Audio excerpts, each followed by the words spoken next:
அதிகாலையில் பீச்சில் போய் உட்காந்துட்டு சூரியனையும் அந்த கடலையும் பார்க்குறதே ரொம்ப அழகாக, மனசு ரொம்ப லேசாக இருக்கும். இந்த சமயத்தில் அங்கே ஒரு நண்டு ஓடி பிடிச்சி விளையாடுனா எப்படி இருக்கு பாருங்கள்.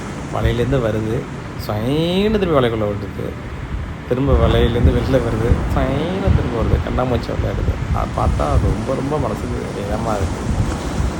பாருங்களேன் அந்த நண்டு இப்போ விளையாடுற விளையாட்டை, அதோடய குட்டி நண்டுக்கெல்லாம் எப்படி ஓடுது பாருங்க, ரொம்ப க்யூட்டாக இருக்குது.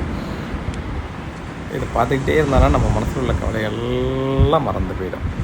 இப்போ இதே கொஞ்சம் நேரம் கழிச்சு பாருங்கள், அதே வண்டு தனக்கான இன்னொரு வலையை அதே நோண்டுது.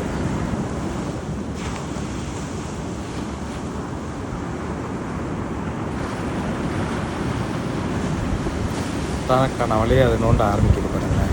கொஞ்சம் கொஞ்சம் ஒட்டி கவனிங்க.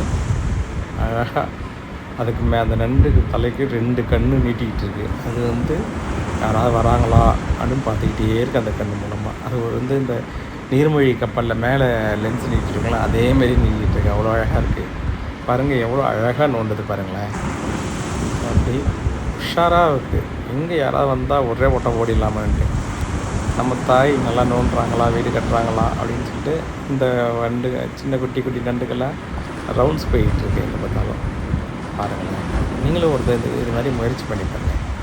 ஏர்லி மார்னிங் ஏதோ ஒரு பீச்சில் போய் உட்கார உங்கள் மனசில் உள்ள பாரம் எல்லாம் சைனாக இறங்கிடும். ரொம்ப ஃப்ரெஷ்ஷாக வருவீங்க. அவ்வளோ இதமாக இருக்குது.